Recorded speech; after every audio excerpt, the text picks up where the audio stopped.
দামি যত জিনিস সবকিছু আল্লাহ পাক পর্দার মধ্যে রেখেছেন। পৃথিবীতে যত দামি জিনিস আছে এর মধ্যে সবচেয়ে দামি হলো আমার মায়েরা।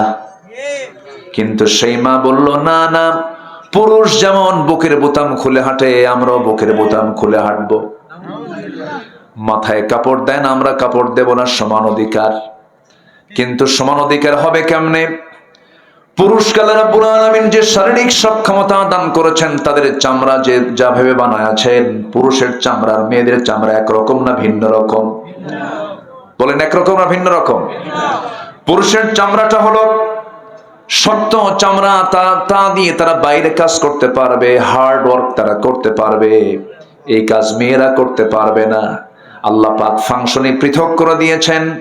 মেয়েদের ম্যাক্সিমাম ফাংশনটা হলো ইন্টারনাল, তারা ভিতরে কাজ করবে। ভিতরে তাদের বহু ডিপার্টমেন্ট আছে। সন্তান ধারণ করার ক্ষমতা আল্লাহ রাব্বুল আলামিন পুরুষকে দিয়েছেন না নারীকে দিয়েছেন? তার সমান হবে কেমনে? সমান হয়? পুরুষ কি বাচ্চা কাচ্চা নেয়? তো বলেন যে আমাদের বাচ্চা কাচ্চা নেব না, তোমরা এখন পুরুষের নাও আছে, সে ফাংশন আছে, তো সমান হবে কেমনে? পুরুষের হাড় হলো শক্তিশালী বেশি, মেয়েদের হাড়ের সেই শক্তিশালী নয়। মেয়েদেরকে আল্লাহ রাব্বুল আলামিন কোমল নরম করে পুরুষের চাইতে একটু দুর্বল করে, শক্তিশালী বেশি সমান না করে একটু দুর্বল করে বানিয়েছেন। কারণ সমান হলে তো মারামারি লাগলে কেউ কম না। কি আসতে কন কেন? পুরুষ যদি বেশি শক্তিশালী না হয়, মহিলা যদি বেশি শক্তিশালী হয়, তাহলে কি নেতা যদি দুর্বল হয় তাহলে কর্মী মানবে তারে? আমার বন্ধুগণ, আমার নবীজি যে সময় জন্ম নেন, যে এলাকায় জন্ম নেন, যে গোত্রে জন্ম নেন, যে বংশে জন্ম নেন, সেই মক্কার হাওয়া কি ভালো ছিল নাকি বলেন? ওই জনপদে, ওই মক্কা নগরীতে পানির চাইতে মদের প্রচলন বেশি ছিল। মানুষ পানির চাইতে মদ বেশি পান করত। জেনা ছিল নিত্য নৈমিত্তিক ব্যাপার। খুন কাবদলা খুন ছিল চাঁদের নীতি। এমনকি তাদের জাহালাতটা এত দূর পর্যন্ত পৌঁছে গিয়েছিল যে আমরা যে কালো কাপড় দিয়ে মোড়ানো যে ঘরটা দেখি, সেই ঘরটার নাম কি বলুন? কাবা। বলেন কি? আর কোরআনের ভাষায় এটাকে বলা হয় বাক্কা। ইন্না আউওয়ালা বাইতু উদিআ লিন-নাসি লাল্লাযী বিবাক্কা। কি? বাক্কা। সেই যুগে নারীর কোনো দাম ছিল না। আমি আমার মেয়েগুলোকে বললাম, মা দেখো, এই জায়গায় মেয়েদেরকে নিয়ে জীবন্ত পুঁতে মারতো। আমি দেখি আমার 3 নাম্বার মেয়েটার চোখে পানি। কাব্য এরকম করে বাপরা মারে? বললাম, মা মারতো না, কিন্তু জাহালাতের কারণে মেরেছে, সামাজিক কারণে মেরেছে। আমার নবীজি একদিন মসজিদে নববীর মধ্যে বসা, আমার নবীজি বসে আছেন, এমন সময় একজন সাহাবী কাদা কাদা কণ্ঠে নবীর সামনে গিয়ে বলছেন, হুজুর, আমার মনে হয় সব গুনাহ মাফ হবে, একটা গুনাহ মাফ হবে না। ডুকরে ডুকরে কাঁদতেছেন। বললেন, তুমি কাঁদো কেন সাহাবী, কি হয়েছে? হুজুর, নিজের হাতে নিজের কন্যা সন্তানকে জীবন্ত পুঁতে হত্যা করেছি।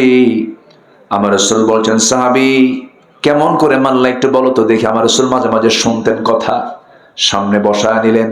যে কোনো মানুষ যদি খুব কষ্টে থাকে, সেই সময় তাকে কথা বলতে দিলে তার দুঃখ কষ্ট একটু দূর হয়। দূর হয় কিনা বলেন? খুব কষ্ট নিয়ে আছে, একটু বলো তো, একটু খুলে বলো। বললেই তার যে একটা মানে বিশাল টেনশন, সেখান থেকে সে একটু চাপ মুক্ত হয়ে যায়। রাসূল বলেন, বলো তো, সামনে বসায়া দিলেন। ওই সাহাবী আবেগ আপ্লুত হয়ে বলেন, হুজুর সব গুনাহ মাফ হলো, মনে হয় এই গুনাহটা মাফ হবে না। কি করেছে বলো, কেমন করে হত্যা করেছে বলো তো। এবার বলছেন, ইয়া রাসূলুল্লাহি, সন্তান স্ত্রী গর্ভে আসলো, সন্তান স্ত্রী গর্ভে আসার সঙ্গে সঙ্গে 6 মাস হলো। বউটাকে বাপের বাড়ি পাঠায়া দিলাম, শ্বশুর বাড়ি পাঠায়া দিলাম। আমি তাকে ওয়ার্নিং দিলাম, ছেলে হলে নিয়ে আসবা, মেয়ে হলে বলারই দরকার নেই, জীবন্ত পুঁতে হত্যা করবে। আমি এমন চূড়ান্ত কথা বলে দিলাম, সন্তানটা মেয়ে হয়েছে আমাকে না বলে অন্যের বাড়িতে সে সন্তানকে জীবিত রেখে তাকে ধীরে ধীরে তিলে তিলে বড় করেছে। আমাকে বলেছে সন্তান মৃত হয়েছে। 6 বছর যখন পূর্ণ হয়ে গেল, হঠাৎ করে আমার চোখের সামনে সন্তানটা একদিন হাতে পড়ে গেছে। আমার মতো হাত, আমার মতো চোখ, আমার মতো কপাল, আমার মতো নাক পা, সবকিছু মিলে যাচ্ছে, আমার মতো কালার, চট করে ধরলাম, ধরে স্ত্রীর সামনে হাজির করে বললাম, স্ত্রী বলো তো সত্যি করে এই সন্তানটা কার? স্ত্রী থরথর করে কাঁপতে কাঁপতে বডি ল্যাঙ্গুয়েজ দিয়ে বোঝায় দিল, স্বামী আমার, কেমন করে আপনাকে না বলি, এই সন্তান আমাদের ওরস থেকে এসেছে, না বলে বড় করেছি, মায়া দয়া কাজ করেছে হুজুর। আমি এতটাই খেপে গেলাম কিন্তু বুঝতে দিলাম না, ঠান্ডা মাথার খনি বনে গেলাম, মেয়েটাকে কোলের মধ্যে আদর করলাম, মেয়েটা দারুণ খুশি, হারে আমার আব্বা আমাকে কি সুন্দর করে ভালোবাসতেছেন, কোনোদিন আদর সে পায় নাই। সকালবেলা হয়ে গেল, স্ত্রীকে বললাম, স্ত্রী সুন্দর করে সাজুগুজু করে দাও, আজকে ওকে ওর নানার বাড়িতে নিয়ে যাব। আমার সন্তানটা আমার গালে চুমা খায়, কপালে চুমা খায়, আদর করে আমাকে, আব্বা তুমি আমাকে এত ভালোবাসো, আমার আম্মা তোমাকে পরিচয় করে দেয় নাই, চলো আজকে নানির বাড়ি নিয়ে যাব। এই কথা বলেই সন্তানটা কি কোলে করে নিয়ে হুজুর আমি রওনা করলাম। রওনা করতে নিয়ে আমি সামনে একটা জঙ্গল যখন পেলাম, জঙ্গলের দিকে রওনা করলাম। মেয়েটার মুখ ছোট হয়ে গেল, মা আব্বা জঙ্গলের দিকে যাও কেন, এদিকে তো নানির বাড়ি না। কিচ্ছু বললাম না। জঙ্গল পার হলাম, ঠিক দুপুরবেলা, প্রচন্ড গরম, শরীর থেকে ঘাম ঝরতেছে হুজুর। প্রচন্ড গরমের মধ্যে কোদাল হাতে নিয়ে গর্ত খনন শুরু করে দিলাম। গর্ত খনন যখন শুরু করলাম, মেয়েটা বারবার বলছে, বাবা নানির বাড়ি যাবা কখন? গর্ত খনন কেন করছো, কি উদ্দেশ্য তোমার? বাবা কিচ্ছু বললাম না। গর্ত খনন যখন করছিলাম আমার শরীর থেকে ঘামগুলো ঝরে, আর আমার মেয়েটা গামছা দিয়ে সেই ঘামগুলো মুছে মুছে দেয়। আমার দাড়ির ভিতরে সিটকে এসে মাটিগুলো পড়ে, আমার ছোট্ট মেয়েটা হাতটার দুটো হাত দিয়ে খিলাল করে করে আমার সেই দাড়ির ময়লাগুলো মাটিগুলো সাফ করে দেয়, আর বলে, বাবা নানির বাড়ি যাবা কখন? কিচ্ছু বললাম না। গর্ত খনন শেষ হয়ে গেছে, অভিনয় করে মেয়েটার দিকে আমি মুস্কান হাসি মেরে বললাম, মা দেখো তো গর্ত খননটা কেমন হয়েছে। আমার মেয়েটা সরল মনে গর্তের কাছাকাছি চলে গেল। কাছাকাছি গিয়ে যখন উকি মেরে যখন পিছন দিক থেকে দেখতে শুরু করেছে, উকি মেরে যখন দেখা শুরু করেছে, আমি পিছন দিকে চলে আসলাম, সজোরে চক্ষু বন্ধ করে একটা জোরে ধাক্কা মারলাম, গর্তের মধ্যে পড়ে গেছে, উপর হয়ে পড়ে গেল।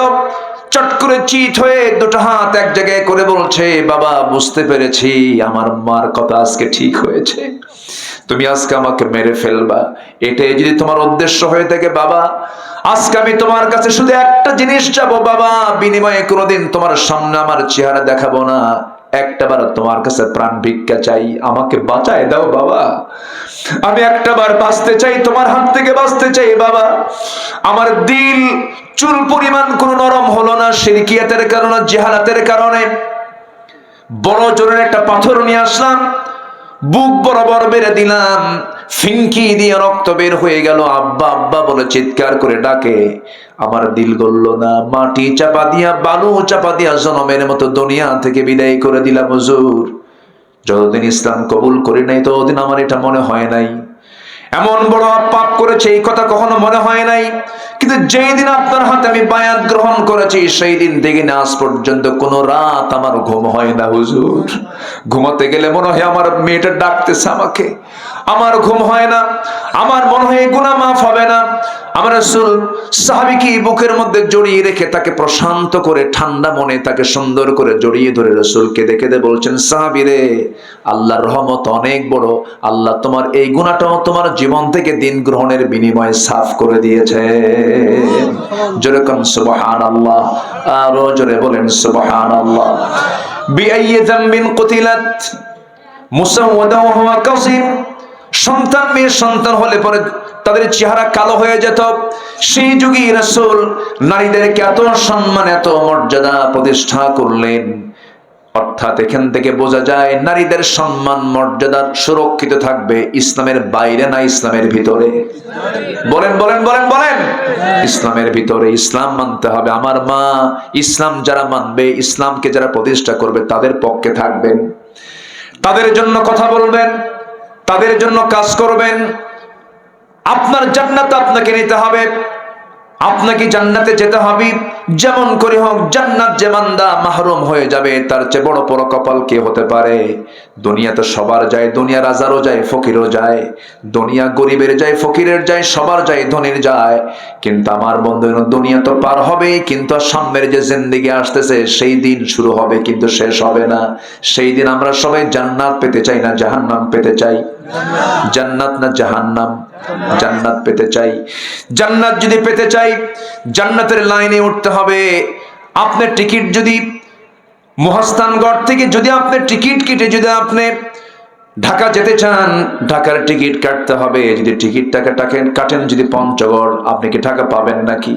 পাবেন না। আমাকে টিকিটটা কনফার্ম করতে হবে, আমাকে লাইন কনফার্ম করতে হবে। সেই লাইনটার নাম অন্য কিছু নয়, যেটা হরদম আমরা নামাজের মধ্যে সবসময় আল্লাহর কাছে চাই। সবাই বলুন, ইহদিনাস সিরাতাল মুস্তাকিম সিরাতাল্লাযীনা আন'আমতা আলাইহিম গায়রিল মাগদুবি আলাইহিম ওয়ালাদ-দাল্লিন। এরপরে একটু জোরে বলেন আমিন। জোরে। উমরায় গিয়ে সব জমজম কূপের পানি, আজওয়া, খেজুর যা কিছু সব নিয়ে আসে। মদিনা থেকে একটা সোনার চেন নিয়ে আসছে। বোন পাবে 1 কোটি টাকার জায়গা, আর নিয়ে আসছে হলো 2 লাখ টাকার একটা চেন। নিয়ে এসে বোনকে দাওয়াত দেয়, বোন তুমি কোথায়? তাড়াতাড়ি আসো, তোমার জন্য মক্কায় দোয়া করেছি, কাবার দরজা ধরে ধরে তোমার জন্য দোয়া করছি বোন, খুব ভালোবাসি তোমাকে। এরপরে সুন্দর করে বলে, বোন বসো, এই যা জোয়া খেজুর খাও, অসুখ সারবে। জমজম পানি আনছে, তোমার নিয়ত পূরণ হবে। বোন তুমি একটু মাথাটা নিচু করো, তোমার জন্য সোনার চেন আনছে, সোনার মদিনা থেকে সোনার একটা চেন গলায় লাগায় দিয়া। বোন তো মহা খুশি, মেয়েরা একটু প্রশংসা পাইলেই খুশি। পাশে বসায় দিয়ে বোনকে এবার সুন্দর করে ওয়াজ করতেছে, বোন একটা কথা বলবো, রাগ করবা না? তোকে না বলো, কি বলবা? অংশ নিলে কিন্তু ধ্বংস হয়। কত বড় বদমাইশ! আল্লাহ পাক মেয়েদের কেমন তবিয়ত করে বানিয়েছেন, সেই কঠিন একটা সুন্নাহ আমার রাসূল পালন করেছেন। তাও ইহুদি মেয়েকে বিয়ে করেছেন রাসূল, ইহুদি কন্যা। তার কি কন্ট্রোলিং পাওয়ার ছিল! তিনি স্বামী ছিলেন, বিচারপতি ছিলেন, ইমাম ছিলেন, সেনাপতি ছিলেন, রাষ্ট্রনায়ক ছিলেন। আবার তিনি ঘরের মধ্যে ঢুকলে পরে তিনি সন্তানদের বাবা হয়ে যেতেন। ছোট্ট ছোট্ট নাতি, ছোট্ট ছোট্ট বাচ্চাদের তিনি নানা হয়ে যেতেন, নাতিদের নানা হয়ে যেতেন। এমন কোন দিক নেই যা তার মধ্যে ছিল না। অতএব রাসূলকে আমরা শুধু নামাজে মানবো, রাষ্ট্রে মানবো না। ওই লোকটার পরিচয় হলো সে ভণ্ড এবং প্রতারক। ভণ্ড এবং প্রতারক। এই জন্য রাসূলকে মানবো আমরা এক জায়গায় না সব জায়গায়, এক জায়গায় না সব জায়গায়, সব জায়গায় মানবো আমরা। আসলে আমরা একটু মূল লাইনের দিকে চলে আসি। মূল বিষয়, যে বিষয়টা নিয়ে আমি কথা বলতে চাচ্ছিলাম, জান্নাত আমার আপনার জন্য আল্লাহ রাব্বুল আলামিন প্রস্তুত করে রেখেছেন। জান্নাতের টার্গেট যদি আমাদের থাকে, জান্নাত পাবো না কেন? কারণ জান্নাত তো আমাকে আল্লাহ পাক দিবেন। সবাই কি জান্নাত নিতে রাজি আছেন? কখনো সত্যের সাক্ষ্যকে গোপন করা যাবে না। আল্লাহ রাব্বুল আলামিন বলেন, ومن أظلم ممن كتم شهادة। আরেক জায়গায় বলছেন, ওয়ালা তাকতুমুশ শাহাদা। তোমরা সত্যের সাক্ষ্যকে কখনো গোপন করবে না। আমরা রূহের জগতে ছিলাম, রূহের জগতে আমাকে প্রশ্ন করা হয়েছিল, আলাস্তু বিরাব্বিকুম, আমি কি তোমার রব নই? আমরা বলেছি, হ্যাঁ তুমি আমার রব। এই সিদ্ধান্ত দিয়ে আমি দুনিয়াতে এসেছি, মার পেটে ছিলাম, মার পেট থেকে আল্লাহ পাক আমাকে দুনিয়াতে পাঠিয়েছেন। আমার বন্ধুগণ, ওই মার পেটের মধ্যে যে 9টা মাস ছিলাম, সম্পূর্ণ টোটাল আমার সম্পূর্ণ দায়িত্ব গ্রহণ করেছেন যিনি, তিনি আমার চিল্লায় বলুন কে? এই পৃথিবীতে কোনো প্রোডাকশন তৈরি করার জন্য অন্ধকার লাগে না আলো লাগে? বলেন বলেন, অন্ধকার লাগে না আলো লাগে? আলো লাগে। কিন্তু আল্লাহ পাক আমার যে সৃষ্টি করেছেন, সেই সৃষ্টির জায়গাটা আলো না অন্ধকার? মারপেট আলো, মারপেট আলো। কেমন অন্ধকার? এমন অন্ধকার, নিকষ কালো, একদম ঘন অন্ধকার, কোন আলো নাই। সেই মার পেটের মধ্যে সে অন্ধকারের ভেতরে কি নিখুঁত করে চোখ দিলেন, কান দিলেন, নাক দিলেন, হাত দিলেন, পা দিলেন। একটা নারীকে দেখে কি প্রশংসা করা হয়, কি সুন্দর তোমার ভ্রুযুগল, প্রশস্ত কপাল, টানা টানা চোখ, বাঁশির মতো নাক, চিকন চিকন ঠোঁট, লম্বা লম্বা কালো কেশ। এই যে প্রশংসাগুলো করতেছেন, এই সুন্দরী নারীর প্রশংসা করার আগে প্রশংসা করতে হবে ওই নারীকে বানিয়েছেন তিনি কে? এই প্রশংসা করবো আমরা অন্যের বইয়ের না নিজের বইয়ের, এটা যেন মনে থাকে। আবার তাহলে মার পেটের ভিতরে, অন্ধকারের ভিতরে সব সেটআপ কে দিয়েছেন? আসতে বলবেন না, কে দিয়েছেন? ওখানে কি পেশাব পায়খানা ছিল? বলেন, পেশাব পায়খানা ছিল? সব ম্যানেজমেন্ট কে করেছেন? অনেক বেকুব কয় হুজুররা ওয়াজ করে জান্নাতে কোনো পেশাব পায়খানা নেই। এটা কি সম্ভব? বেকুব, তোর মার পেটে কেমনে থাকলি তুই? আল্লাহু আকবার বলেন। মার পেটে আমাদের পেশাব পায়খানার কোনো প্রয়োজন হয়নি। কি সুন্দর করে আল্লাহ রাব্বুল আলামিন শুধু বানায়া দিলেন না, সেটআপ দিয়ে দিয়েছেন। এই যে চোখ দিয়ে আমরা দেখি, এই চোখটা কি শুকনো জায়গায় না ভিজা জায়গায়? বলেন বলেন বলেন। চোখের চতুর্পাশে পানি আছে না নাই? পানির মধ্যে চুবায় রেখেছেন। চোখের পেছনে আল্লাহ রাব্বুল আলামিন মেশিন সেট করে দিয়েছেন, সর্বক্ষণ সেখান থেকে লবণ পানি উৎপন্ন হয়।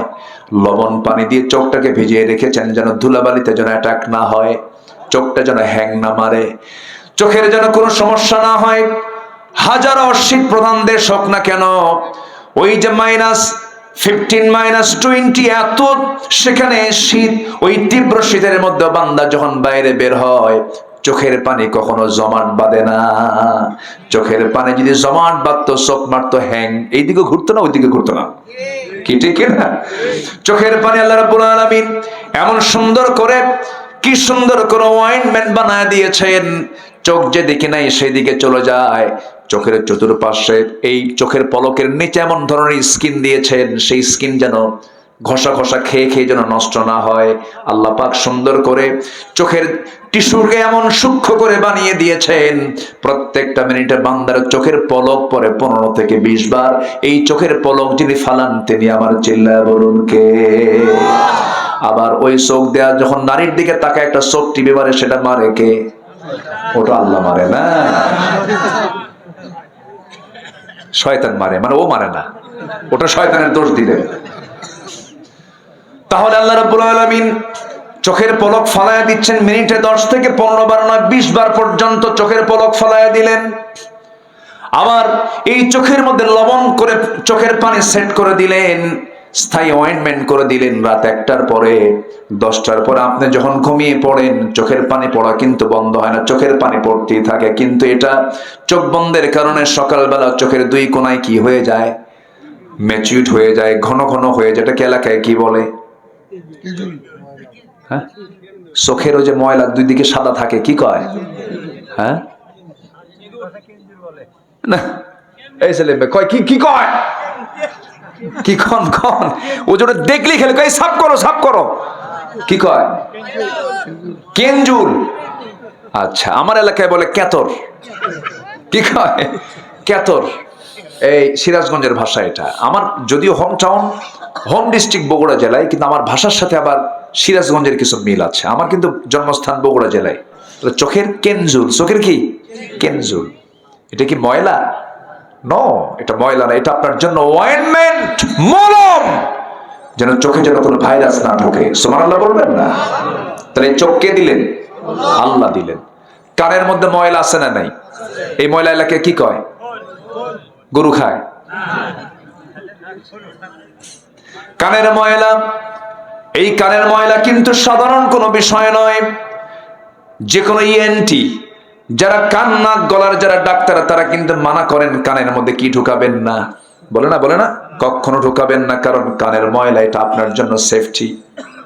পরিমাণ বেশি হলে ভিন্ন কথা, পানি ঢুকে গেলে পচে গেলে ভিন্ন কথা, তখন ডাক্তারের কাছে যেতে হবে। কিন্তু স্বাভাবিকভাবে কানের মধ্যে যে ময়লাটা, এটা কোনো ময়লা নয়। দেখবেন আপনার গাড়ির চাকা যখন বেশি বেশি বেশি আওয়াজ হয়, বিয়ারিংটা যখন ক্ষয় হতে থাকে, তখন সেই সময় মেকারের কাছে গেলে মেকার ওই বিয়ারিং এর মধ্যে কি লাগায় দেয়? এই তো লাইন আসছেন। গ্রিজ যতক্ষণ থাকে ততক্ষণ বিয়ারিংটা ঠিক থাকে। ঠিক তেমনি কানের মধ্যে আল্লাহ রাব্বুল আলামিন গ্রিজের মতো করে কিছু অয়েন্টমেন্ট, কিছু ময়লা দিয়েছেন, ইয়ার ওয়াক্স, কানের ময়লা দিয়েছেন।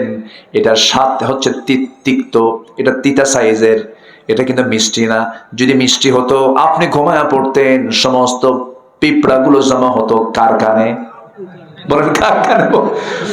আপনি কান সাফ করবেন না, ঘুম পারবেন?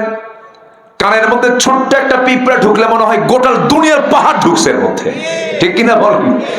কানের ময়লা আল্লাহ রাব্বুল আলামিন তিক্ত করেছেন এই জন্য, যেন কানের মধ্যে কোনো পিঁপড়া যদি ঢুকেও পড়ে, যখন দেখবে স্বাদ নাই, তিতা, বেলাইন বের হয়ে আসবে, আস্তে করে বের হয়ে আসে না, বের হয়ে চলে আসে, ঢুকতে পারে না। কানকে সিকিউর করে দিয়েছেন, চোখের পানি লবণ করে আল্লাহ পাক এটাকে সুন্দর করে জীবাণু মুক্ত করে দিয়েছেন। এবার আসেন জিহবার দিকে তাকান, জিহবার চতুর্পাশে পানি আছে না নাই? জোয়ান না ভাটা? আস্তে করে, জোয়ান না ভাটা? জোয়ার আছে না নাই? একটু তেঁতুল গাছের দিকে চায় থাকেন। কি কথা কি বোঝাই গেল? তেঁতুল গাছের দিকে তাকালে মাঝে মাঝে কিছু করাও লাগে না, মুখ থেকে এমনি বের হয়ে অন্যের গালে যায় পড়ে, ঠিক কিনা বলেন? পড়ে কিনা বলেন? কি জোয়ার আল্লাহ রাব্বুল আলামিন জিহবার চতুর্পাশে দিয়ে দিয়েছেন। আল্লাহ বলছেন আলাম নাজআল লাহু আইনাইনি ওয়া লিসানান ওয়া শাফাতাইনি ওয়া হাদাইনাহুন নাজদাইন। জোরে বলুন আল্লাহু আকবার। আমি কি তোমাকে টানা টানা চক্ষু দেই নাই? সুন্দর দুটি ঠোঁট দিয়েছি, সুন্দর একটা জিহবা দিয়েছি, কত স্বাদ করে দিয়েছে জিহবার ভিতরে। জিহবা একটা গোশতের টুকরা, অথচ কি মেশিন সেট করেছেন? কচু শাক, ব্রেন কয় কচু, কি ব্রেন কি কয়, জিহবায় দিলেন পুঁটি মাছ, পুঁটির ব্রেন, ব্রেন মেমোরিতে চলে গেল পুঁটি মাছ, লটকা ফিশ, মাছের জাত, গরু, ছাগল, মুরগি, গোশতের আমিষ, নিরামিষ, শাকসবজি, ভেজিটেবলস, হাজার প্রকারের স্বাদ সব আল্লাহ রাব্বুল আলামিন মেশিন দিয়েছেন। কয়টা? কয়টা মেশিন বলেন? যদি আজকে এরকম হতো, যদি আল্লাহ পাক মেশিনটা একটা জিহবা না দিয়ে যদি এটা নাট বল্টু সিস্টেম করে দিতেন, তাহলে অন্তত সেলিম ভাইয়ের মাহফিল আসতে আজকে ব্যাগের মধ্যে 4-5টা জিব্বা তোলা লাগতো। নাট বল্টু সিস্টেম। সেলিম ভাই বলবে, ভাই এই যে দই খান, এই জিব্বা লাগান, আবার খোলো, আবার গরু খাবেন, এই জিব্বা লাগান। কি সমস্যা? অসুবিধা বলেন, বিশাল অসুবিধা। আল্লাহ রাব্বুল আলামিন কি সুন্দর ম্যানেজমেন্ট করে দিয়েছেন। এই যে আমি কথা বলছি, আমার জিহ্বার চতুর্পাশে পানিগুলো সরবরাহ করে দিচ্ছেন যিনি আমার, তিনি আমার কে? আমাকে চালান কে? আস্তে খাবেন, আমাকে চালান কে? 2-3 দিন হলো কোমরে ব্যথা করে। সেলিম ভাইকে বললাম, সেলিম ভাই কোমরে ব্যথা করছে কেন? কি যেন বুঝলাম না। আমার বন্ধুগণ, এই যে কোমরে ব্যথা হয়, বান্দা যখন পানি একটু কম খায় তখন কিডনিতে প্রেসার গিয়ে পড়ে। বান্দা পানি খাবে, ডাবের ওই ডাবটা একটু সুন্দর করে 2-3 দিন খাবে, আল্লাহ রাব্বুল আলামিন গোটা কিডনিকে ফিল্টারিং করে গোসল করায় ধুয়ে মুছে সাফ করে দেন। জোরে বলেন সুবহানাল্লাহ। কে চালান? কে চালান? আল্লাহ চালান। আমার এক বন্ধু মালয়েশিয়া থাকে, আব্দুল মমিন নাম, কোটি কোটি টাকার মালিক, বিজনেস করে। আমি তার হাত ধরলাম, গিয়ে হাত ধরে এখানে কবজিতে হাত ধরছে, ভাই কেমন আছেন? দেখি এখানে মেশিন বাঁচতেছে, ওখানে মানে ঘুরতেছে। বললাম, এখানে মেশিন কেন? চোখে পানি আসছে। হুজুর, আল্লাহ আমাকে সব দিয়েছে, কোনো অভাব নাই, কিন্তু আমার শান্তি নাই। কেন? 2টা কিডনি আমার নষ্ট। আমার ছোট খালাম্মা, সবাই দোয়া করবেন, 2টা কিডনি তার অকেজো হয়ে গেছে। কি যে কষ্ট ভাই, আল্লাহু আকবার। আমরা সুস্থ আছি বুঝি না, 2টা কিডনি অকেজো হয়ে গেছে। বন্ধু বলে, বন্ধু আমার সপ্তাহে 4 দিন আমাকে হসপিটালে যেতে হয়, ডায়ালিসিস মেশিনে যেতে হয়। ডায়ালিসিস করার জন্য গোটা রক্তকে ফাটাতে হয়। গোটা রক্তকে ডায়ালিসিস না করলে পরে আমি মরে যাব। 4 বার করে তাকে হসপিটালে যেতে হয়। যেই ডায়ালিসিস মেশিনে ডায়ালিসিস করে মানুষ বানিয়েছে, তার ওজন হলো 100 কেজি। যেটা কিডনির বিকল্প কাজ করে, তাও 16 আনা কাজ করে না। আর আমার আল্লাহ আদম আলাইহিসসালাম থেকে নিয়ে আমার সময় পর্যন্ত বডিকে ব্যালেন্স করে কিডনির ওজন সর্বশেষ আমার আপনার জন্য করে দিয়েছেন মাত্র 200-400 গ্রাম। জোরে কোন সুবহানাল্লাহ। মাত্র 200 গ্রাম। আর মানুষ বানাইছে কয়শো কেজি? বলেন কয়শো কেজি? যদি এমনটা হতো, বান্দা তোরে দুনিয়াতে পাঠায় দিলাম, যা, তোর জন্য আসমান থেকে 2টা কিডনি পাঠাবো, 100-200 কেজি। ধানের বস্তা নিবেন না, কিডনির বস্তা নিবেন। কেউ তো সুবহানাল্লাহ বলতেছেন না, কেউ তো সুবহানাল্লাহ। জোরে বলেন সুবহানাল্লাহ। এগুলো চালানোর জন্য ভিতরে জেনারেটর আছে না নাই? এই যে এটা কিসে চলতেছে? বিদ্যুৎ আছে না? আমার আপনার শরীরে বিদ্যুৎ আছে কিনা বলেন? আচ্ছা, মাথা থেকে পা পর্যন্ত আল্লাহ রাব্বুল আলামিন বিদ্যুৎ দিয়েছেন, ভাল্ব দিয়েছেন, জেনারেটর দিয়েছেন। সবকিছু প্রস্তুত করে বলছেন, বান্দারে সব দিয়ে দিলাম, আমার হুকুমগুলো মানবি, আমাকে অস্বীকার করবি না, সত্যকে গোপন করবি না, আমার মুখ থেকে বের হবে বলুন লা ইলাহা ইল্লাল্লাহু মুহাম্মাদুর রাসূলুল্লাহ। এটা কালিমা তাইয়্যিবা।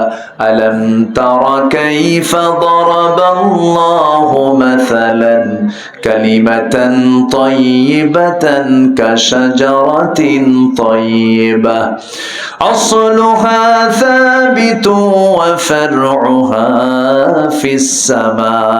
জোরে বলুন আল্লাহু আকবার। কালিমা তাইয়্যিবা কি?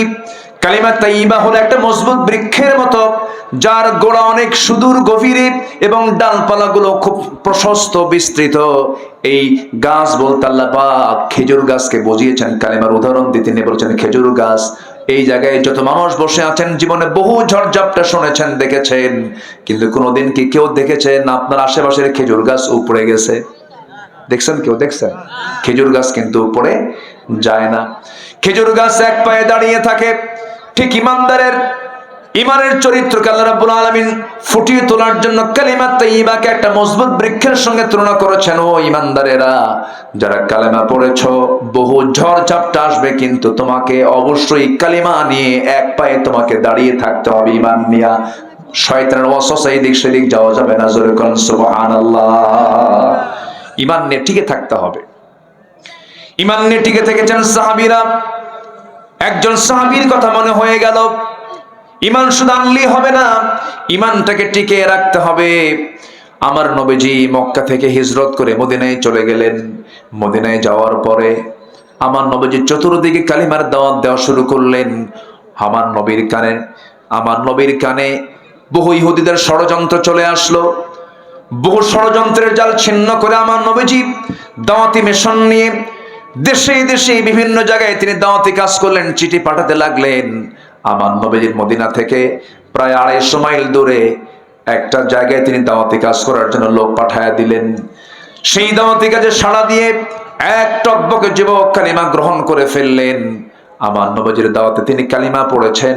সেই যুবকটার নাম হচ্ছে আব্দুল্লাহ। কি নাম বলেন? আব্দুল্লাহ। আব্দুল্লাহর দিন গ্রহণ শোনার সঙ্গে সঙ্গে তার আপন চাচা বলে ফেললো, ভাতিজা শুনলাম তুমি নাকি কালিমা পড়েছো। হ্যাঁ চাচা, কালিমা পড়েছে। আপনি শুনবেন কোন? আপনি দেখেন লা ইলাহা ইল্লাল্লাহ। এই কথা শোনা মাত্রই আপন চাচা বলতেছে, ভাতিজা তোমার বাপ মরে যাওয়ার পর তোমাকে আমি আস্তে আস্তে করে বড় করেছি, তিলে তিলে আমি তোমাকে সব দেখে শুনে বড় করেছি, তোমার নামের সম্পদ লিখে দিয়েছি। এত কিছু করার পর তুমি বাপ দাদার ধর্মের চনকালি মেরে তুমি নতুন দিন গ্রহণ করলে, কেন? ছেড়ে দাও, তোমাকে ছাড়তে হবে। সঙ্গে সঙ্গে আব্দুল্লাহ বলছেন, চাচা আমি আপনাকে সর্বোচ্চ সম্মান দিয়ে কথা বলছি চাচা, সব জায়গায় আপোষ চলবে। আমি যে দিন গ্রহণ করেছি সেই দিন থেকে আপনি আমাকে এক চুল পরিমাণ নড়াতে পারবেন না। জোরে কোন সুবহানাল্লাহ। এই সাহাবী বললেন, চাচা আপনি আমাকে কি বলতে চাচ্ছেন? তোর সব কিছু আমি নিয়ে নেবো, এখন সব নিয়ে নেব, লোক ডাকবো, একটা সব সম্পদ আমি কেড়ে নেব। মুস্কি হাসিতে বলছে, চাচা আপনি আমাকে এখনো বোঝেন নাই।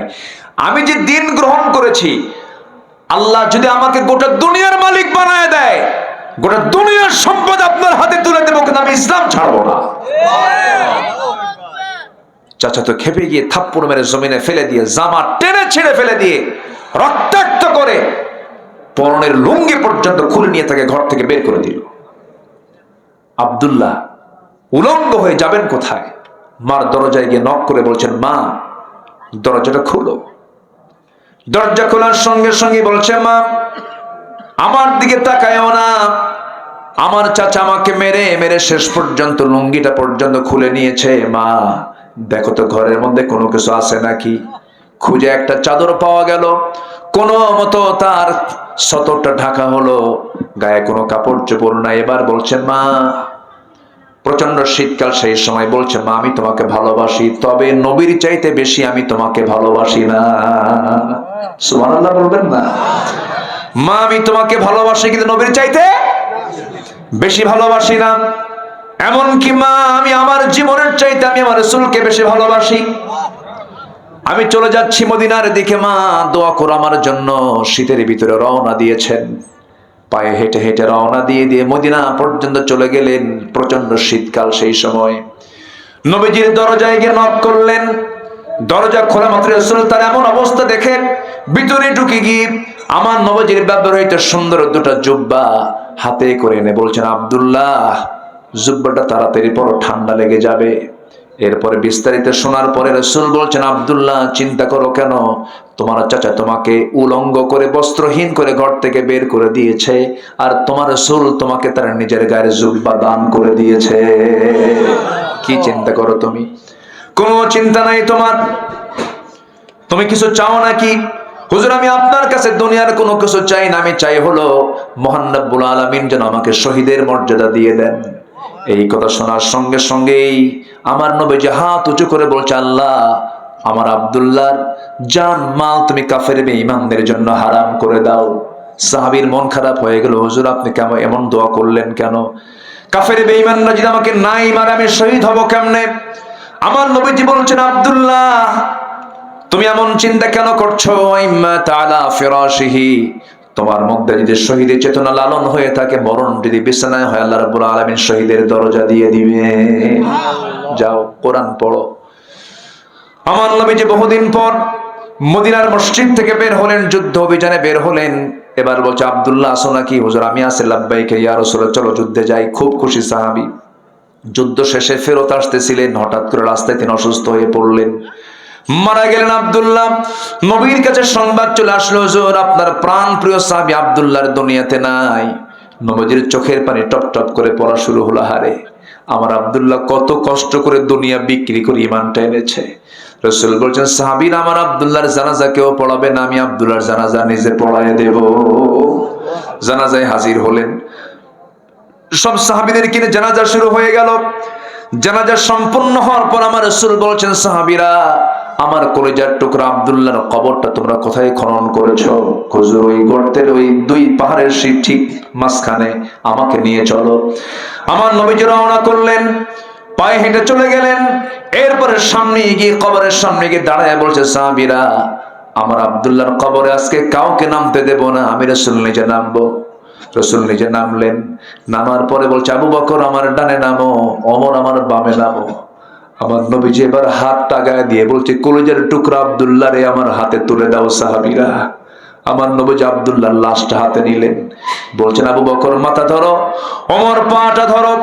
তিনজন মিলে কবরে শোয়া দিলেন। বুকের উপরে রাসূল হাতটা রেখে কাদা কাদা কণ্ঠে বলছেন, আরশের মালিক আল্লাহ, আজকের এই সময় পর্যন্ত আমি আব্দুল্লাহর দ্বারা কোনোদিন কষ্ট পাই নাই, তুমি আব্দুল্লাহকে মাফ করে দিও। পাশে দাঁড়িয়ে থাকা একজন সাহাবী সাদ ইবনে আবি ওয়াক্কাস রাদিয়াল্লাহু তাআলা আনহু, দিগ্বিজয়ী বীর, তিনি বলছেন, আমি আজকে বড় কপালওয়ালা মানুষ। আজকে আমি জীবিত সাদ ইবনে আবি ওয়াক্কাস যদি না হয়ে যদি ওই কবরের বাসিন্দা হতাম, জীবনটা বড় ধন্য হতো। কারণ যে কবরবাসীকে দাফন করার জন্য পৃথিবীর সেরা সেরা তিনজন মানুষ তার কবরে নেমে গেছে। জোরে বলুন সুবহানাল্লাহ। আমার বন্ধুগণ, ঈমান এনেছি, সত্যের সাক্ষ্য দিয়েছি, সাক্ষ্যকে গোপন করব না। ঈমান বিক্রি করে সব কিছু শেষ করে দেব না, বরং ঈমান রক্ষার জন্য জীবন দেব, তবু আমরা ঈমান ছাড়বো না। রাজি আছেন তো ইনশাআল্লাহ? আল্লাহ কবুল করুন, জোরে বলি আমিন। নাম্বার 2 হলো সীমা লঙ্ঘন না করা। ফেরাউন কি করেছিল? কি করেছিল বলেন? নিজেই বলে ফেললো, কোন আইন চলবে না মিশরে, আমি রব। এই রব মানে কিন্তু ফেরাউন বলে নাই যে আমি মানুষ বানাইছি, আমি আকাশ বানাইছি, আমি চন্দ্র বানাইছি। ফেরাউন বলেছিল, আমি রব মানে হচ্ছে আমার মিশরে আমার আইন ছাড়া কারো আইন চলবে না। এরকম ফেরাউন আমার দেশে আছে না নাই? আচ্ছা, আল্লাহকে ভোলা যাবে? আল্লাহ রাব্বুল আলামিন বলেন, ওয়ালা তাকুনু কাল্লাযীনা নাসুল্লাহা ফাআনসাহুম আনফুসাহুম উলাইকা হুমুল ফাসিকুন। আরেক জায়গায় একটা আয়াত আমাকে খুব ঘন ঘন কাঁদায়, আমি একা একা যখন পড়ি নিজেকে আমি হারিয়ে ফেলি। এত ভয়ঙ্কর আয়াত, ওয়ামান আ'রাদা আন যিকরি ফাইন্না লাহু মাঈশাতান দানকা ওয়া নাহশুরুহু ইয়াওমাল কিয়ামাতি আ'মা قال رب لم حشرتني أعمى وقد كنت بصيرا قال كذلك أتتك آياتنا فنسيتها وكذلك اليوم تنسى। আল্লাহ বলছেন আমাকে যে ভুলে যাবে আমি তাকে ভুলে যাব, যে ব্যক্তি আমার কোরআন থেকে দূরে থাকবে, আমার জিকির থেকে দূরে থাকবে, আমি তাকে কিয়ামতের দিন তাকে আমি কানা করে তুলবো, অন্ধ করে তুলবো। বান্দা বলবে আল্লাহ আমি তো চক্ষুওয়ালা ছিলাম, আল্লাহ বলবেন আমি তোমাকে আয়াত দিয়েছিলাম, তুমি আমাকে দুনিয়াতে যেমন ভুলে গেছো আজকে আমি তোমাকে তেমন করেই ভুলে গেলাম। বলেন তো নিরাপদ না মহাবিপদ?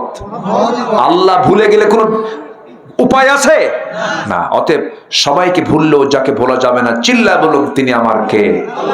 আল্লাহকে স্মরণ করব দিনে কয় ডাকে? বলেন কয় ডাকে? মুয়াজ্জিন ডাকে না? এটাকে কি বলে? কি বলে আরবিতে? কি বলে? আজান। আজান শুনলে কোথায় চলে যাব?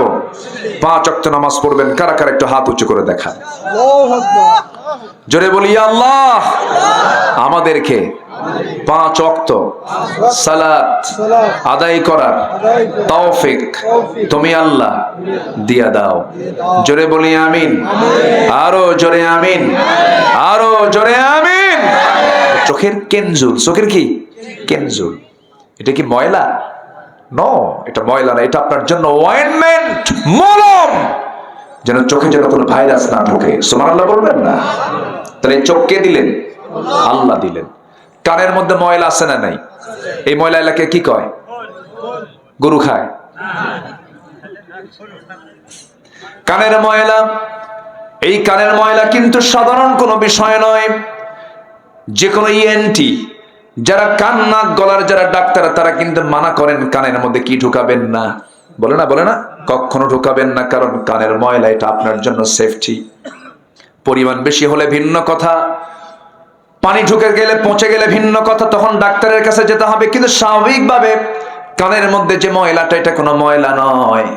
দেখবেন আপনার গাড়ির চাকা যখন বেশি বেশি বেশি আওয়াজ হয়, বিয়ারিংটা যখন ক্ষয় হতে থাকে, তখন সেই সময় মেকারের কাছে গেলে মেকার ওই বিয়ারিং এর মধ্যে কি লাগায় দেয়? এই তো লাইনে আসছেন। গ্রিজ যতক্ষণ থাকে ততক্ষণ বিয়ারিংটা ঠিক থাকে। ঠিক তেমনি কানের মধ্যে আল্লাহ রাব্বুল আলামিন গ্রিজের মতো করে কিছু অয়েন্টমেন্ট, কিছু ময়লা দিয়েছেন, ইয়ার ওয়াক্স, কানের ময়লা দিয়েছেন। এটার স্বাদ হচ্ছে তিক্ত, এটা তিতা সাইজের, এটা কিন্তু মিষ্টি না। যদি মিষ্টি হতো আপনি ঘুমায়া পড়তেন, সমস্ত পিঁপড়াগুলো জমা হতো কার কানে? বলেন কার কানে?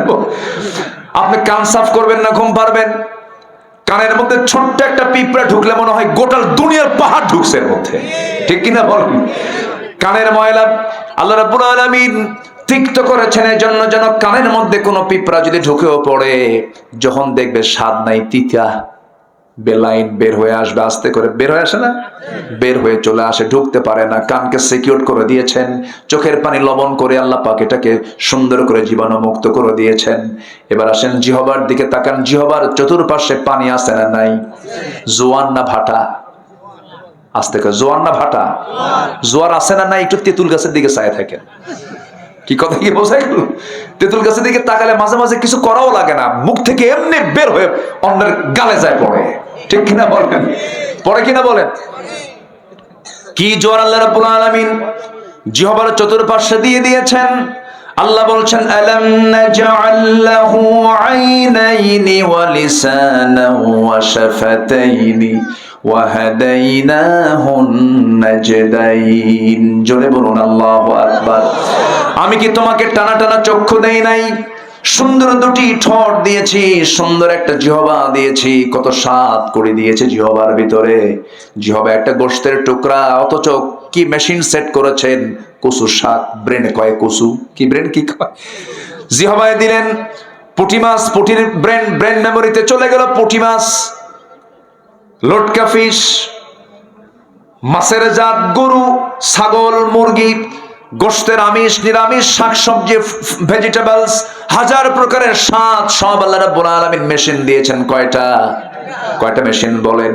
যদি আজকে এরকম হতো, যদি আল্লাহ পাক মেশিনটা একটা জিহ্বা না দিয়ে যদি এটা নাট বল্টু সিস্টেম করে দিতেন, তাহলে অন্তত সেলিম ভাইয়ের মাহফিল আসতে নিয়ে আজকে ব্যাগের মধ্যে 4-5টা জিহ্বা তোলা লাগতো।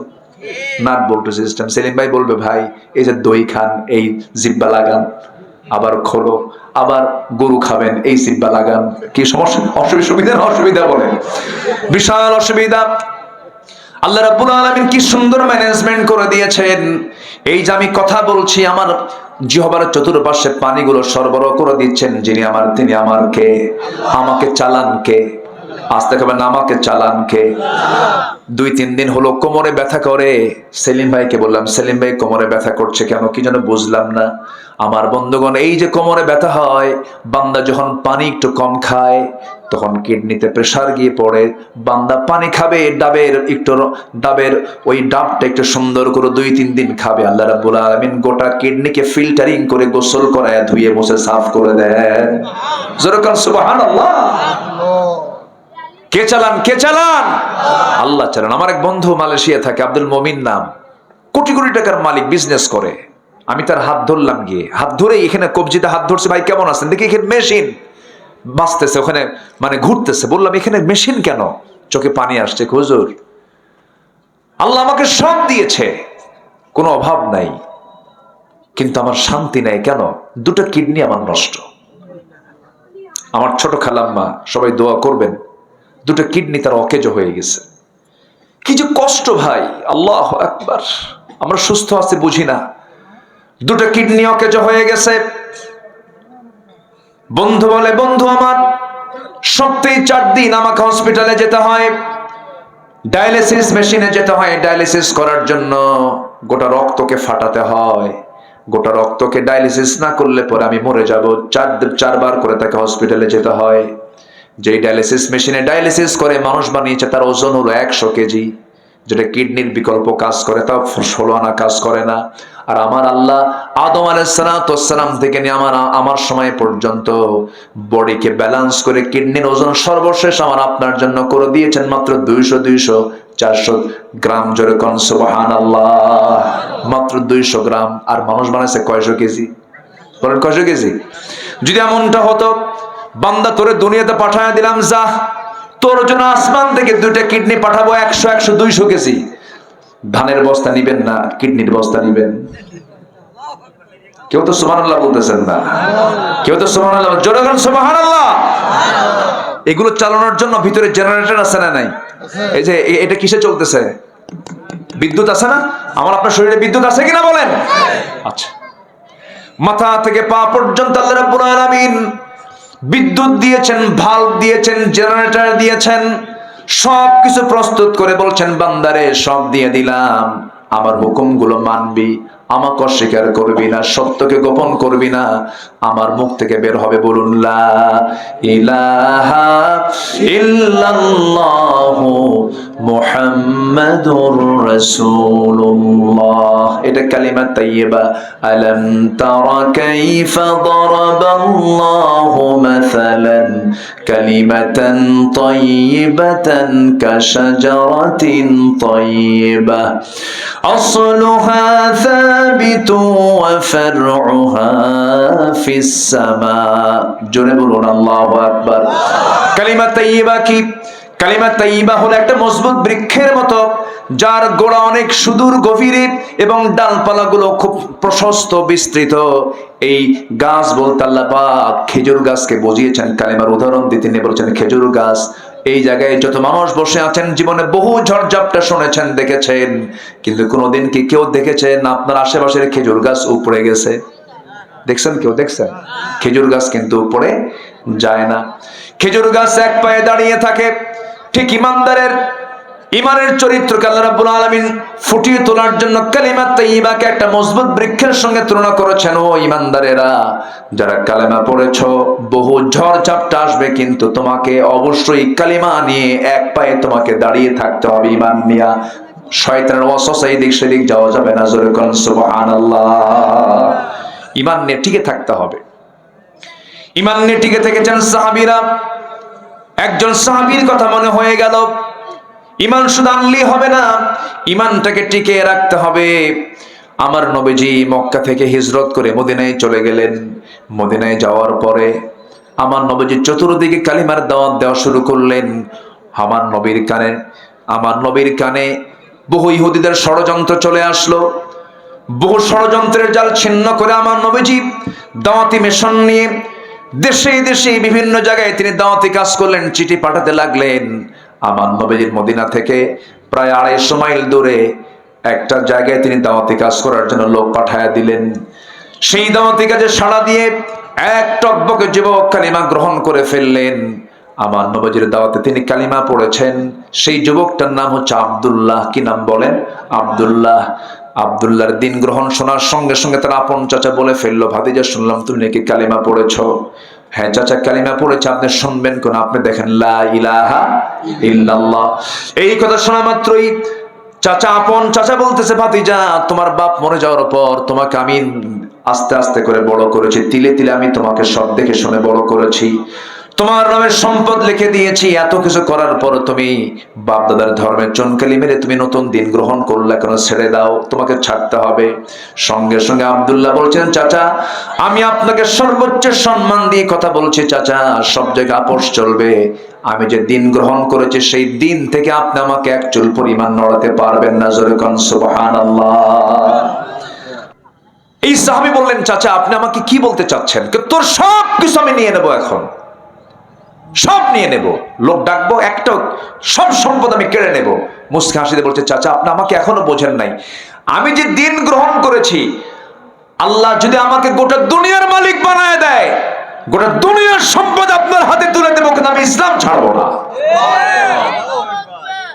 চাচা তো খেপে গিয়ে থাপ্পড় মেরে জমিনে ফেলে দিয়ে, জামা টেনে ছিঁড়ে ফেলে দিয়ে, রক্তাক্ত করে পরনের লুঙ্গি পর্যন্ত খুলে নিয়ে তাকে ঘর থেকে বের করে দিল। আব্দুল্লাহ উলঙ্গ হয়ে যাবেন কোথায়? মার দরজায় গিয়ে নক করে বলছেন, মা দরজাটা খুলো। দরজা খোলার সঙ্গে সঙ্গে বলছে, মা আমার দিকে তাকায়ও না, আমার চাচা আমাকে মেরে মেরে শেষ পর্যন্ত লুঙ্গিটা পর্যন্ত খুলে নিয়েছে। মা দেখো তো ঘরের মধ্যে কোনো কিছু আছে নাকি। খুঁজে একটা চাদর পাওয়া গেল, কোনো মতো তার সতরটা ঢাকা হলো, গায়ে কোনো কাপড় চোপড় নাই। এবার বলছে, মা প্রচন্ড শীতকাল, সেই সময় বলছে, মা আমি তোমাকে ভালোবাসি, তবে নবীর চাইতে বেশি আমি তোমাকে ভালোবাসি না। সুবহানাল্লাহ বলবেন না? মা আমি তোমাকে ভালোবাসি কিন্তু নবীর চাইতে বেশি ভালোবাসি না। এমনকি মা আমি আমার জীবনের চাইতে আমি আমার রাসূলকে বেশি ভালোবাসি। আমি চলে যাচ্ছি মদিনার দিকে, মা দোয়া করো আমার জন্য। শীতের ভিতরে রওনা দিয়েছেন, পায়ে হেঁটে হেঁটে রওনা দিয়ে দিয়ে মদিনা পর্যন্ত চলে গেলেন। প্রচন্ড শীতকাল সেই সময়। নবীজির দরজায় গিয়ে নক করলেন। দরজা খোলা মাত্র রাসূল তার এমন অবস্থা দেখে ভিতরে ঢুকে গিয়ে আমার নবীজির ব্যবহৃত সুন্দর দুটো জুব্বা হাতে করে এনে বলছেন, আব্দুল্লাহ জুব্বাটা তাড়াতাড়ি পরো, ঠান্ডা লেগে যাবে। এরপরে বিস্তারিত শোনার পরে রাসূল বলছেন, আব্দুল্লাহ চিন্তা করো কেন? তোমার চাচা তোমাকে উলঙ্গ করে বস্ত্রহীন করে ঘর থেকে বের করে দিয়েছে, আর তোমার রাসূল তোমাকে তার নিজের গায়ের জুব্বা দান করে দিয়েছে। কি চিন্তা করো তুমি? কোনো চিন্তা নাই তোমার? তুমি কিছু চাও নাকি? হুজুর আমি আপনার কাছে দুনিয়ার কোনো কিছু চাই না, আমি চাই হলো মহান রব্বুল আলামিন যেন আমাকে শহীদের মর্যাদা দিয়ে দেন।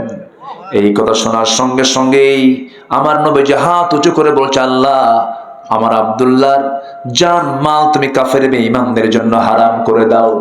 সাহাবীর মন খারাপ হয়ে গেল, হুজুর আপনি কেন এমন দোয়া করলেন কেন? কাফের বেঈমানরা যদি আমাকে নাই মারে আমি শহীদ হব কেমনে?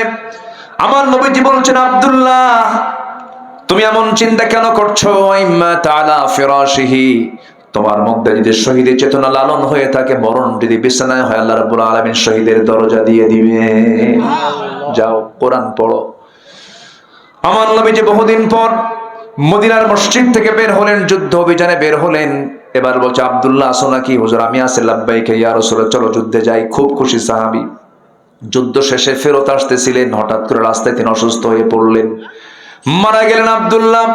নবীর কাছে সংবাদ চলে আসলো, হুজুর আপনার প্রাণ প্রিয় সাহাবী আব্দুল্লাহর দুনিয়াতে নাই। নবীজির চোখের পানি টপ টপ করে পড়া শুরু হলো। হারে আমার আব্দুল্লাহ কত কষ্ট করে দুনিয়া বিক্রি করে ঈমানটা এনেছে। রাসূল বলছেন, সাহাবীরা আমার আব্দুল্লাহর জানাজা কেউ পড়াবে না, আমি আব্দুল্লাহর জানাজা নিজে পড়ায় দেব। জানাজায় হাজির হলেন, সব সাহাবীদের কিনে জানাজা শুরু হয়ে গেল। জানাজা সম্পূর্ণ হওয়ার পর আমার রাসূল বলছেন, সাহাবীরা আমার কলিজার টুকরা আব্দুল্লাহর কবরটা তোমরা কোথায় খনন করেছো? হুজুর ওই গর্তের ওই দুই পাহাড়ের ঠিক মাঝখানে, আমাকে নিয়ে চলো। আমার নবীজি রওনা করলেন, পায়ে হেঁটে চলে গেলেন। এরপরে সামনে গিয়ে কবরের সামনে গিয়ে দাঁড়ায় বলছে, সাহাবীরা, আমার আব্দুল্লাহর কবরে আজকে কাউকে নামতে দেব না, আমি রাসূল নিজে নামবো। রাসূল নিজে নামলেন। নামার পরে বলছে, আবু বকর আমার ডানে নামো, ওমর আমার বামে নামো। আমার নবীজি এবার হাতটা গায়ে দিয়ে বলছে, কলিজার টুকরা আব্দুল্লাহ রে আমার হাতে তুলে দাও সাহাবীরা। আমার নবীজি আব্দুল্লাহর লাশটা হাতে নিলেন, বলছেন, আবু বকর মাথা ধরো, ওমর পাটা ধরো।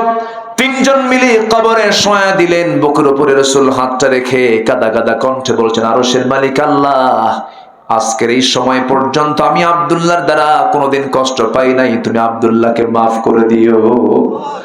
পাশে দাঁড়িয়ে থাকে একজন সাহাবী, সাদ ইবনে আবি ওয়াক্কাস রাদিয়াল্লাহু তাআলা আনহু, দিগ্বিজয়ী বীর। তিনি বলছেন, আমি আজকে বড় কপালওয়ালা মানুষ। আজকে আমি জীবিত সাদ ইবনে আবি ওয়াক্কাস যদি না হয়ে যদি ওই কবরের বাসিন্দা হতাম, জীবনটা বড় ধন্য হতো। কারণ যে কবরবাসীকে দাফন করার জন্য পৃথিবীর সেরা সেরা তিনজন মানুষ তারা কবরে নেমে গেছে। জোরে বলুন সুবহানাল্লাহ। আমার বন্ধুগণ, ঈমান এনেছি, সত্যের সাক্ষ্য দিয়েছি, সাক্ষ্যকে গোপন করব না। ঈমান বিক্রি করে সব কিছু শেষ করে দেব না, বরং ঈমান রক্ষার জন্য জীবন দেব, তবু আমরা ঈমান ছাড়বো না। রাজি আছেন তো ইনশাআল্লাহ? আল্লাহ কবুল করুন, জোরে বলি আমিন। নাম্বার 2 হলো সীমা লঙ্ঘন না করা। ফেরাউন কি করেছিল? কি করেছিল বলেন? নিজেই বলে ফেললো, কোন আইন চলবে না মিশরে, আমি রব। এই রব মানে কিন্তু ফেরাউন বলে নাই যে আমি মানুষ বানাইছি, আমি আকাশ বানাইছি, আমি চন্দ্র বানাইছি। ফেরাউন বলেছিল আমি রব মানে হচ্ছে আমার মিশরে আমার আইন ছাড়া কারো আইন চলবে না। এরকম ফেরাউন আমার দেশে আছে না নাই? আচ্ছা, তাহলে চোখের কেনজুল, চোখের কি কেনজুল, এটা কি ময়লা? নো, এটা ময়লা না, এটা আপনার জন্য অয়েন্টমেন্ট, মলম, যেন চোখে যেন কোনো ভাইরাস না ঢোকে। সুবহানাল্লাহ বলবেন না? তাহলে চোখ কে দিলেন? আল্লাহ দিলেন। কানের মধ্যে ময়লা আছে না নাই? এই ময়লা এলাকায় কি কয়? গরু খায়। কানের ময়লা, এই কানের ময়লা কিন্তু সাধারণ কোনো বিষয় নয়। যে কোনো ইএনটি, যারা কান নাক গলার যারা ডাক্তার, তারা কিন্তু মানা করেন কানের মধ্যে কি ঢুকাবেন না। বলে না, বলে না, কখনো ঢুকাবেন না, কারণ কানের ময়লা এটা আপনার জন্য সেফটি। পরিমাণ বেশি হলে ভিন্ন কথা, পানি ঢুকে গেলে পচে গেলে ভিন্ন কথা, তখন ডাক্তারের কাছে যেতে হবে। কিন্তু স্বাভাবিকভাবে কানের মধ্যে যে ময়লাটা, এটা কোনো ময়লা নয়। দেখবেন আপনার গাড়ির চাকা যখন বেশি বেশি বেশি আওয়াজ হয়, বিয়ারিংটা যখন ক্ষয় হতে থাকে, তখন সেই সময় মেকারের কাছে গেলে মেকার ওই বিয়ারিং এর মধ্যে কি লাগায় দেয়? এই তো লাইনে আসছেন। গ্রিজ যতক্ষণ থাকে ততক্ষণ বিয়ারিংটা ঠিক থাকে। ঠিক তেমনি কানের মধ্যে আল্লাহ রাব্বুল আলামিন গ্রিজের মতো করে কিছু অয়েন্টমেন্ট, কিছু ময়লা দিয়েছেন, ইয়ার ওয়াক্স, কানের ময়লা দিয়েছেন। এটার স্বাদ হচ্ছে তিক্ত, এটা তিতা সাইজের, এটা কিন্তু মিষ্টি না। যদি মিষ্টি হতো আপনি ঘুমায়া পড়তেন, সমস্ত পিঁপড়াগুলো জমা হতো কার কানে? বলেন কার কানে? আপনি কান সাফ করবেন না, ঘুম পারবেন? কানের মধ্যে ছোট্ট একটা পিঁপড়া ঢুকলে মনে হয় গোটা দুনিয়ার পাহাড় ঢুকছে এর মধ্যে, ঠিক কিনা বলেন? কানের ময়লা আল্লাহ রাব্বুল আলামিন তিক্ত করেছেন এই জন্য, যেন কানের মধ্যে কোনো পিঁপড়া যদি ঢুকেও পড়ে, যখন দেখবে স্বাদ নাই, তিতা, বেলাইন বের হয়ে আসবে, আস্তে করে বের হয়ে আসে না, বের হয়ে চলে আসে, ঢুকতে পারে না। কানকে সিকিউর করে দিয়েছেন, চোখের পানি লবণ করে আল্লাহ পাক এটাকে সুন্দর করে জীবাণু মুক্ত করে দিয়েছেন। এবার আসেন জিহবার দিকে তাকান, জিহবার চতুর্পাশে পানি আছে না নাই? জোয়ান না ভাটা? আস্তে করে, জোয়ান না ভাটা? জোয়ার আছে না নাই? একটু তেঁতুল গাছের দিকে চায় থাকেন। কি কথা কি বোঝাই? তেঁতুল গাছের দিকে তাকালে মাঝে মাঝে কিছু করাও লাগে না, মুখ থেকে এমনি বের হয়ে অন্যের গালে যায় পড়ে, ঠিক কিনা বলেন? পড়ে কিনা বলেন? কি জোয়ার আল্লাহ রাব্বুল আলামিন জিহ্বার চতুর্পাশে দিয়ে দিয়েছেন। আল্লাহ বলছেন, আলাম নাজআল লাহু আইনাইনি ওয়া লিসানান ওয়া শাফাতাইনি ওয়া হাদাইনাহুন নাজদাইন। জোরে বলুন আল্লাহু আকবার। আমি কি তোমাকে টানা টানা চক্ষু দেই নাই? সুন্দর দুটি ঠোঁট দিয়েছি, সুন্দর একটা জিহ্বা দিয়েছি, কত স্বাদ করে দিয়েছে জিহ্বার ভিতরে। জিহ্বা একটা গোশতের টুকরা, অথচ কি মেশিন সেট করেছেন, কচু শাক, ব্রেন কয় কচু, কি ব্রেন কি কয়, জিহবায় দিলেন পুঁটি মাছ, পুঁটির ব্রেন মেমোরিতে চলে গেল পুঁটি মাছ, লটকা ফিশ, মাছের জাত, গরু, ছাগল, মুরগি, গোশতের আমিষ, নিরামিষ, শাকসবজি, ভেজিটেবলস, হাজার প্রকারের স্বাদ সব আল্লাহ রাব্বুল আলামিন মেশিন দিয়েছেন। কয়টা মেশিন বলেন? যদি আজকে এরকম হতো, যদি আল্লাহ পাক মেশিনটা একটা জিহবা না দিয়ে যদি এটা নাট বল্টু সিস্টেম করে দিতেন, তাহলে অন্তত সেলিম ভাইয়ের মাহফিল আজকে নিয়ে আজকে ব্যাগের মধ্যে 4-5টা জিব্বা তোলা লাগতো। নাট বল্টু সিস্টেম। সেলিম ভাই বলবে, ভাই এই যে দই খান, এই জিব্বা লাগান, আবার খোলো, আবার গরু খাবেন, এই জিব্বা লাগান। কি সমস্যা? অসুবিধা বলেন, বিশাল অসুবিধা। আল্লাহ রাব্বুল আলামিন কি সুন্দর ম্যানেজমেন্ট করে দিয়েছেন। এই যে আমি কথা বলছি, আমার জিহ্বার চতুর্পাশে পানিগুলো সরবরাহ করে দিচ্ছেন যিনি তিনি আমার কে? আমাকে চালান কে? আস্তে খাবেন, আমাকে চালান কে? 2-3 দিন হলো কোমরে ব্যথা করে। সেলিম ভাইকে বললাম, সেলিম ভাই কোমরে ব্যথা করছে কেন, কি যেন বুঝলাম না। আমার বন্ধুগণ, এই যে কোমরে ব্যথা হয়, বান্দা যখন পানি একটু কম খায় তখন কিডনিতে প্রেসার গিয়ে পড়ে। বান্দা পানি খাবে, ডাবের ওই ডাবটা একটু সুন্দর করে 2-3 দিন খাবে, আল্লাহ রাব্বুল আলামিন গোটা কিডনিকে ফিল্টারিং করে গোসল করায় ধুয়ে মুছে সাফ করে দেন। যেরকম সুবহানাল্লাহ। কে চালান? আল্লাহ চালান। আমার এক বন্ধু মালয়েশিয়া থাকে, আব্দুল মমিন নাম, কোটি কোটি টাকার মালিক, বিজনেস করে। আমি তার হাত ধরলাম, গিয়ে হাত ধরে এখানে কবজিতে হাত ধরছে, ভাই কেমন আছেন, দেখি এখানে মেশিন বাঁচতেছে, ওখানে মানে ঘুরতেছে। বললাম, এখানে মেশিন কেন? চোখে পানি আসছে। হুজুর, আল্লাহ আমাকে সব দিয়েছে, কোনো অভাব নাই, কিন্তু আমার শান্তি নাই। কেন? 2টা কিডনি আমার নষ্ট। আমার ছোট খালাম্মা, সবাই দোয়া করবেন, 2টা কিডনি তার অকেজো হয়ে গেছে। কি যে কষ্ট ভাই, আল্লাহু আকবার। আমরা সুস্থ আছি বুঝি না, 2টা কিডনি অকেজো হয়ে গেছে। বন্ধু বলে, বন্ধু আমার সপ্তাহে 4 দিন আমাকে হসপিটালে যেতে হয়, ডায়ালিসিস মেশিনে যেতে হয়। ডায়ালিসিস করার জন্য গোটা রক্তকে ফাটাতে হয়। গোটা রক্তকে ডায়ালিসিস না করলে পরে আমি মরে যাব। 4 বার করে তাকে হসপিটালে যেতে হয়। যেই ডায়ালিসিস মেশিনে ডায়ালিসিস করে মানুষ বানিয়েছে, তার ওজন হলো 100 কেজি, যেটা কিডনির বিকল্প কাজ করে, তাও 16 আনা কাজ করে না। আর আমার আল্লাহ আদম আলাইহিসসালাম থেকে নিয়ে আমার সময় পর্যন্ত বডিকে ব্যালেন্স করে কিডনির ওজন সর্বশেষ আমার আপনার জন্য করে দিয়েছেন মাত্র 200-400 গ্রাম। জোরে কোন সুবহানাল্লাহ।